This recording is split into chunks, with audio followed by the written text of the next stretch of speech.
I've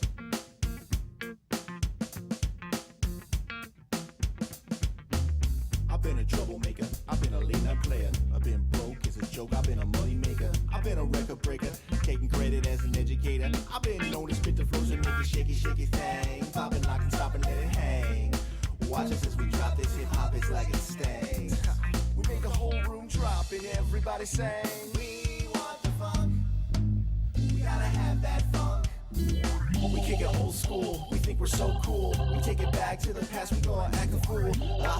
No jokes, the middle finger make my Jaeger just a Hello, hello, hello, and welcome to Sports Buzz, a fanatical view. I am your host, Scott D. Lewis, here live in studio Comcast Cable, Channel 23, downtown Danbury, Connecticut, on this June 6th, D-Day, a day that would live in infamy. We are back. We've been off for a couple weeks. We missed Memorial Day weekend, speaking of veterans and world wars and all wars.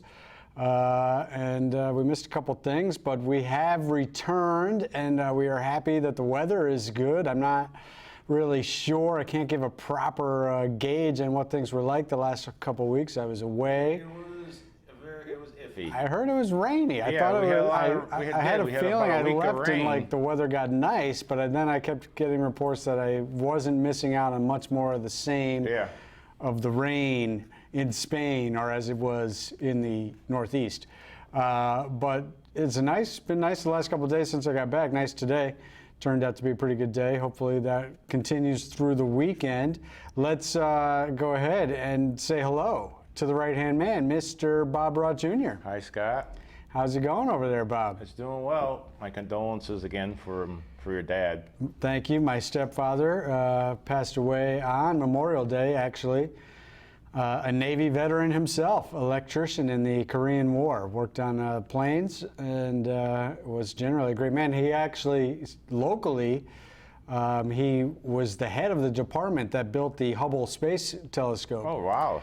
Won an award for that, as a matter of fact, and also was part of top secret, which was later revealed many years later, the HEX project, which had to do with gaining information from the satellites. Right. There was the big race between the Russians and the Americans. They would drop the photos out of the sky and into the ocean, and there would be a race to get those images before the Russians would get to them. And he was a part of that with a few other locals, as a matter of fact. Our good friend Joe Jet Metnet, his dad, and another friend of mine actually were all part of that. So he lived a great life, 85 years old, died the same day as Bart Starr, 85 years old as well. So that was, that was why I was away. It was, a little tough time for my mom, of course, but we all banded together as a family and we helped her get through that. And it was a great service. When they bring in the flag. Yes, I know. And give the salute to your mother, it's pretty powerful stuff. Do you have a 21-gun salute, the whole works? No, we didn't do that, but they did want to make sure he got his military recognition there. So that was great. And it was hot. I'll give you the weather from down south. Hot, hot, hot. Oh, 90 plus? Mid-90s every day with the heat index over 100. Ooh. Where my niece lives in Charleston, South Carolina, they haven't had rain in over 2.5 months. Wow. So there is all sorts of weather going on all over the country. Tornadoes, floods. We get too much rain here, and it's super dry and hot down south. Snow up north. Well, a friend of mine just came up here from Colorado, and he said when he left, before he left, it was snow. It was snow, yeah. So that's the way it is. But we are back. 203-792-4101 is the number. Of course, Bob, his show Spotlight on Tuesday nights at 9, Wednesdays at 12.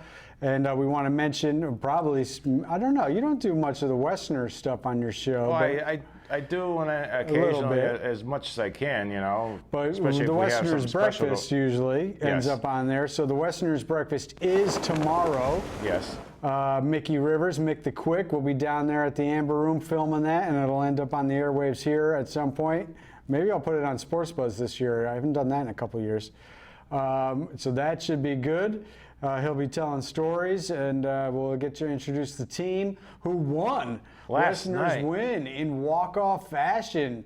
Zafino with the 3-run homer in the 9th starts the season with a blast. Great way to start the season down there at Rogers Park. And, of course, our boy Dave King was down there as well doing the honors with the theme song. And, oh, there it is. Queued right up for us. And he played live last night, as he does every year. Yes. So the weather turned out reasonable for last night's game, and Dave got to play. He said he stuck around for about 5 innings. The beer truck and wine truck, selling beer and wine and food down there. And he had a good time. And then the Westerners got the swear. Do you know the meaning of the word fade out? He just cuts it. Just clicked it off. What kind of he's a musically inclined guy. Anyways. But we'll definitely have a good time tomorrow morning. So it's the 25th season. Starts with that bang, as we mentioned, and or maybe the music's still going. Maybe they just cut it out here. Yeah. But they win 6-5 over the they played New Bedford Bay Sox on Friday at 6:30. They beat Ocean State Waves last night at Rogers Park. So a good way to start the season for the Westerners, and there'll be a game, as we mentioned, tomorrow night. All weekend, are they home? They're just home on. They're home on Friday. Friday, and then we don't come back until next Thursday. Wow, that's interesting. Because there are a lot of away games. All right. Well, the season's underway, and hopefully the weather's here to make it happen. Matter of fact, next Thursday is First Responders Night, so come on out for that. Okay. And then, does that mean you're not going to be here, Bob? I may not be. I will definitely probably not be here. I definitely will probably not be here next week. So I will be giving you a call from the field. Okay. Yeah. Well, we like it when you do that. All right. Let's talk a little baseball since we're on the Westerners here. My illustrious Mets won today. They did win today. What was the score in that game? Do you know? It was 7-3. 7-3. Red Sox were winning late 7-4 today. Hopefully they didn't blow it. They don't have a closer, as we see right here. Their All-Star World Series winning closer, Craig Kimbrell, officially is now a Chicago Cub. Oh, he was Signed traded away last night. He was a free agent, and nobody signed him in the offseason, including the Red Sox. And he signed finally a deal last night with the Cubs after the draft took place. That meant the Red Sox didn't have to give up a compensatory pick. So he signed. You would think Dallas Keuchel will get signed by somebody now. Right. But the draft is done. A few other guys who never got signed in the offseason. And I don't know why the Sox didn't want him, because they don't have a closer, and they're not getting any closer to first place. 32-29, actually 33-29 if they did hold on to win today. Right. If anybody's out there want to call and give us a final score, 203-792-4101 is that number. But, you know, they did, I think, finish off the sweep of the Royals today after they salvaged the series against the Yankees this past weekend, winning the David Price came up big in the third game on Sunday. But, you know, overall, they lost 4 out of 6 to Houston, 2 out of 3 to Cleveland, including Game 2 of that game last week where they blew a 3-run lead in the 9th. Yeah. You think Kimbrell could have done a better job there? I think so. And they've lost 4 out of 5 overall to the Yankees. And then they head to London to play the Yankees now. Yeah. I know. They haven't even played the Yankees at Fenway yet. No. And we got to go play them in London. Yeah. So 2 series we've already had at Yankee Stadium. And now the we get time a series is in the with morning. them in London. It is going to be crazy. You got to be up at like 5 o'clock in the morning. I didn't even look to check to see what times those games are going to be locally. Yeah, it's way off the schedule because you figure it's what? How many hours 6 difference? 6 hours difference. Yeah. So we'll see, but you know, just not great overall for the Red Sox. Yankees all of a sudden lost 3 in a row after they lost that game Sunday to the Red Sox. Lost 2 straight to Toronto. That was surprising up north. But still 38-22. Tampa Bay at 36-23. Yankees overall playing great considering all their injuries. I thought CC Sabathia was done forever, and yet meanwhile he ended up on the mound on Saturday against the Red Sox. So I don't know what he's deal. having his farewell tour too. You know, that goes from. But he keeps hanging around. Yeah. How about the Twinkies, Bob? I couldn't believe when they're actually in first place. Best bet record in baseball, 40-20. The Twinkies. And the Tribe, Cleveland, not doing very well, 31-30. Yeah. Out west, Astros 42-21, right behind the Twinkies for that best record. Texas 31-28, the only other team in that division over 500. Your Mets now 1-2 in a row.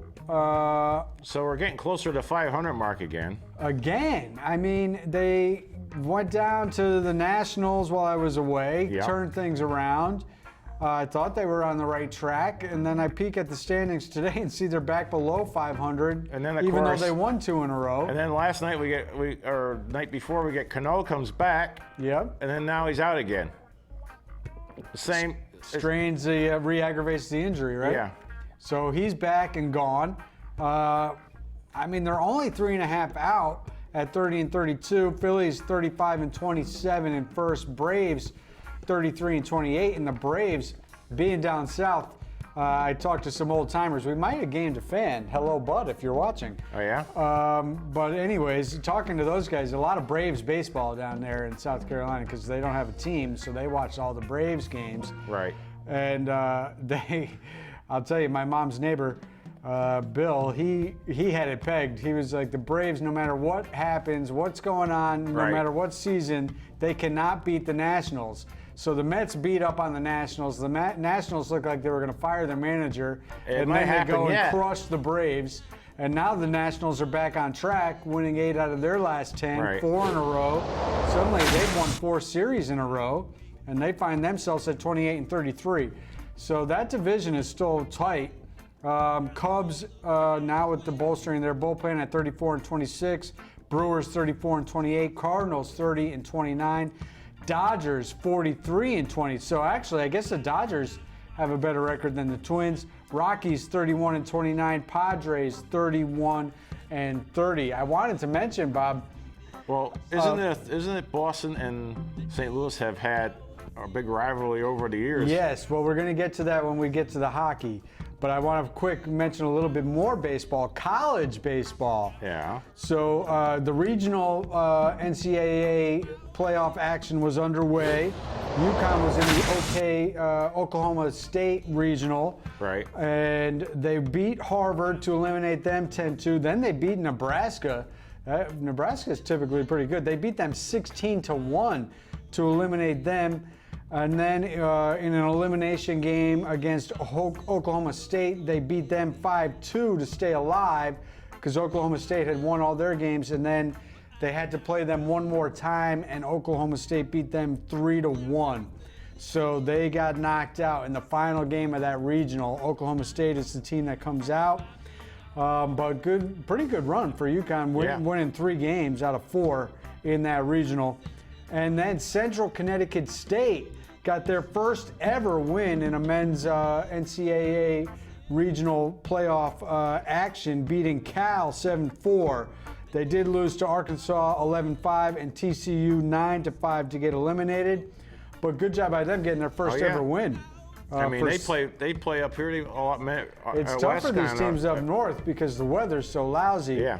The other teams typically have more of an advantage because they're playing in better weather. Right. If you're interested, a lot of teams come out. More than I thought make it out of that regional. UCLA, Michigan, Oklahoma State, Texas Tech, Arkansas, Mississippi, LSU, FSU, Vanderbilt, Duke, Mississippi State, Louisville, ECA, it's East Carolina, Stanford, UNC, and Auburn are the teams that made it out of all the regionals. So still a lot left for that. I don't know, what do they call it? They don't call that the World Series or anything. No, it's a Just there is this college college baseball World. World They do have a Series? college World Series. I don't know what they really call that. But so that's your baseball action. But you mentioned the rivalry between St. Louis and Boston. We'll get to that in a minute, but let's go. Game 5 in Boston tonight. Surprised we're not hearing from Strange Man. Yeah, I would imagine by now we would get a. Well, it's stress test time tonight up at the Hub in hockey. 2-2 is the series. as Boston, the Bruins, and the Blues are locked up in a tight one. It's been back and forth, Bob. Game 1, after the Bruins had 11 days off, which was the longest rest ever for a team going into the finals of the hockey. Not surprisingly, they came out of that game 1 slow. Were down 2-0 at home, and then thoroughly dominated. Were clicking on all cylinders in the second and third period for a 4-2 win in Game 1. But then Game 2, they seemed a little sluggish. It was a back and forth affair, but the Blues forced overtime and won it in overtime 3-2 on a delayed penalty. You don't always see that. Right. When there's a delayed penalty, they pull the goalie and it's a 6-on-5. Right. Usually that doesn't really go anywhere, but they scored a game winner in a Stanley Cup Game 2 on the road in overtime in that circumstance of Game 2 for a 3-2 win. And then in Game 3, first game in St. Louis of the series, the Blues trying to win their first ever, after winning the first ever. Remember, they were 0 for 13 all time in the Stanley Cup Finals because they got swept the first 3 times they were ever in the finals. I'll give you a little history on that in a second. They were looking, after getting their first win in the Stanley Cup Finals, looking for their first win at home, and they got thumped 7-2 in Game 3. But they bounced back in a Game 4 where they were up 1-0, tied 1-1, up 2-1, tied 2-2 as the Bruins got a shorthanded goal, and then won it 3-2 in Game 4 to even the series, send it back to Boston, tied 2-2. And the big blow, really, in that game was Zdeno Chara, the future Hall of Famer, the Bruins captain, one of the great defensive players of all time. I don't know if it's official that he broke his jaw or not. But he left that game early in the second period, was on the bench with new headgear on in the third period, but did not return to play. And he sat out the remainder of that game. He was on the ice in the skate around this morning, practicing with his team with the new headgear on. I do believe he's going to play through that broken jaw tonight in Game 5 in Boston. We know hockey players are tough. And he's going to prove it tonight. Hopefully, they should be getting Matt Grzelcyk back as well, as he was cheap-shotted in the earlier game in the series where he was hit from behind into the boards, knocked out, and that caused a suspension, as a matter of fact, for Game 3 for one of the Blues players. That took place in Game 2, but it looks like he's going to play tonight. So some bad blood. Also, the Blues coach, Craig Berube, called out the refs after the Bruins won that Game 3, where they went 4 for 4 on the power play. Talk about efficient. And the Bruins have only given up 1 power play goal, penalty. Their penalty kill has been lights out. They've shut down everybody, like 25 out of 26 or something like that throughout the playoffs. Doing fantastic on that and scoring at a high clip on the offensive side when they're on the power play. So let's go to the history of St. Louis versus Boston. It's the first time ever we have 2 cities playing now for all 4 major championships. I do believe this is it. St. Louis and Boston meeting for this. They've done it before, so it had already been done between these 2 cities, but they're just adding to the rivalry. But I don't think 2 other cities have had it where they've played in the championship for a final, and it's been done here again now. But it started way back in 1946. We see it right here. The mad dash by Enos Slaughter to win Game 7, 4-3, after the Red Sox had tied it 3-3 in the bottom of in the top of the 9th. With 2 runs to make it 3-3, but that was the famous play where Johnny Pesky, rest his soul, hesitated on the relay, and Enos Slaughter made the mad dash to win it and win the series 4-3 in Game 7. And then and the Red Sox had actually tied it in the 8th inning, I should say. 1957, the first of 4 straight Celtics St. Louis Hawks before the Hawks moved to Atlanta. Celtics title, first of those titles with Bill Russell, and by the way, they had traded with the Hawks, which led to them getting Bill Russell in the draft that year, which led to obviously the greatest dynasty of all time. First Celtics title came in 1957 at the hands of the Hawks, and they won it in a Game 7. So that went 7. 1958, the Hawks did get revenge. Bob Pettit, how about this for Game 6 to close it out? 50 points he went up against the Celtics. Bill Russell did get hurt in that series, as a matter of fact. So the Hawks did win that championship. 1960, they were back at it. St. Louis versus the Celtics, and it went 7 again. This time the Celtics won it. So that was 2 out of 3 for the Celtics. And then in 61, they won it in 5, winning 4-1 over the Hawks. That would be the last Western Conference title. They had won 5 in a row. The Hawks did. Then they did not make it back to the finals and eventually moved to Atlanta in 1968. Right. But the Celtics got the better of them 3 out of those 4. Then it was the impossible dream season, 1967. The Red Sox had lost 100 games 2 years previous, had not been a winning record team in 10 years.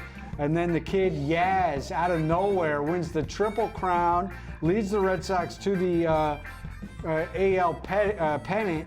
But that was also the year that Tony C got drilled, which eventually led to him dying years later. That horrific scene. So he did not get to play in the World Series against the powerhouse Cardinals.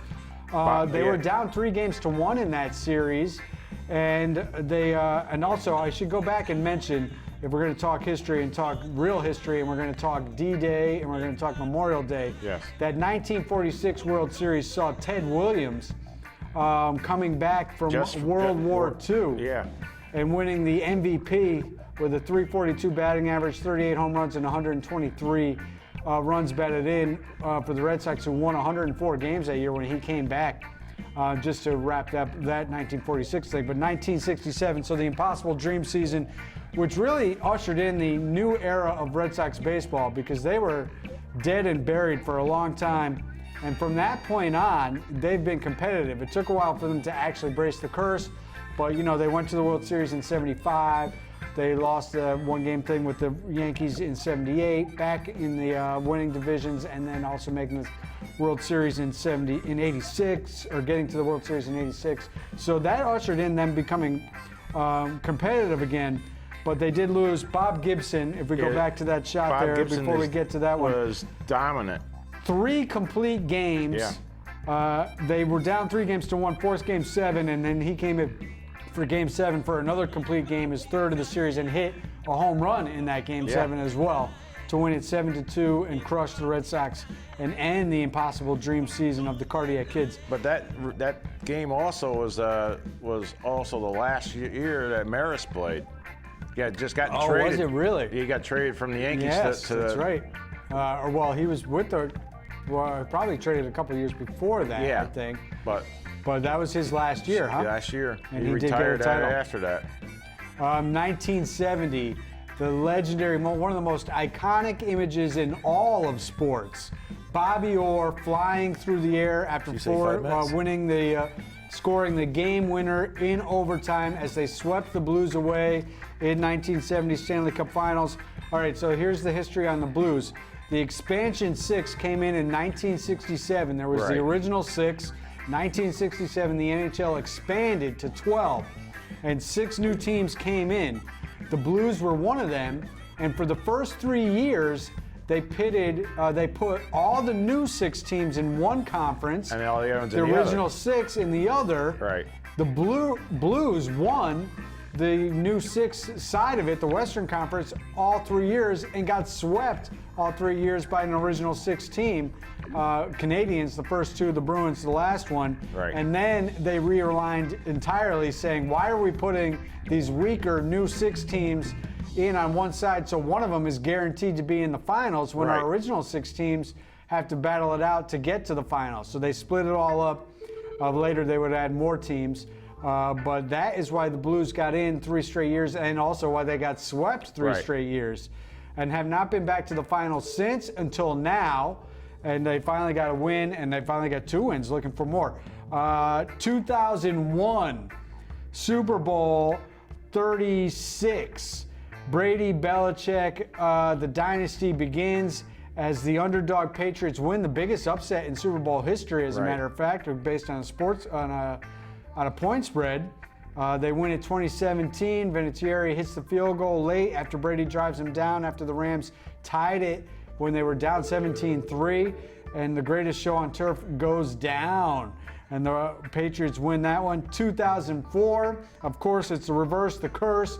And they had to finish off that deed by sweeping the Cardinals. Right. So it was 8 glorious days as they reversed the course, winning 4 straight against the Yankees, 4 straight against the Cardinals. Right. And then in 2013, Red Sox beat the Cardinals again in 6. So that's your history between St. Louis and Boston, and it's going to go on again tonight. Game 5 in the hub of hockey up there in the Garden at Boston. I'll tell you, Bobby, it's going to be stressful tonight because Game 5s are pivotal. Oh, yes. You do not want to go down 3-2 if you're Boston because you go on the road for a Game 6, and it'll be tight, and it'll be on the road, and then you'll be forced possibly for a Game 7 do or die at home. It's going to be crazy up there tonight. They've had that many times, Game 7s, and they've come out of it. It's going to be crazy tonight. NBA Raptors win in Golden State last night. They are up 2-1 now, and things are getting very interesting in this NBA Finals with the injuries plaguing the Warriors. You know, Durant went down in that round 1, and it didn't matter. How about that stat? The Warriors were 31-1 in the last 32 games that Durant did not play. Right. Unbelievable, including winning, 5 straight in the postseason as they swept the Blazers and won that deciding game against the Rockets in round 2. But then Klay Thompson gets hurt in game 2. Right. And they did win that game 2 to tie the series at 1-1, but they come back home. Now they're without Klay Thompson and Durant, and they lost another one of their role players, and they suddenly are finding themselves shorthanded, and they are now down 2-1 after last night's game. The Raptors got a lot from everybody, well-rounded effort, all their players hitting from everywhere.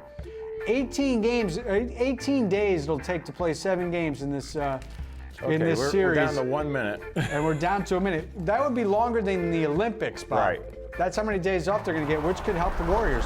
All right, French Open, we did want to mention Rafa and Roger in the semi again, but really the big story, Amanda Anisimova of the United States, the 17-year-old new fresh face for the Americans on the women's side, is into the semis. She beat the world's number 1 Simona Halep today to get in. So we'll keep our eye on that as she's into the semis. Serena's already out. Most of the top players are actually out. It's kind of wide open. She could maybe pull this thing off. We will see. Djokovic and Thiem on the other side for the men in the other semifinal. We'll see what happens on that. But it's good to be back. We'll be back next week. Westerners Breakfast, and come on down to Rogers Park tomorrow night. I think the weather's going to be pretty nice.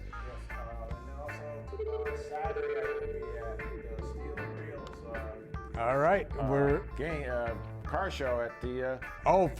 by the big statue. Yes. Uncle Sam wants you downtown Danbury, near the Danbury train station. All right, we are out of here. We'll see you next week.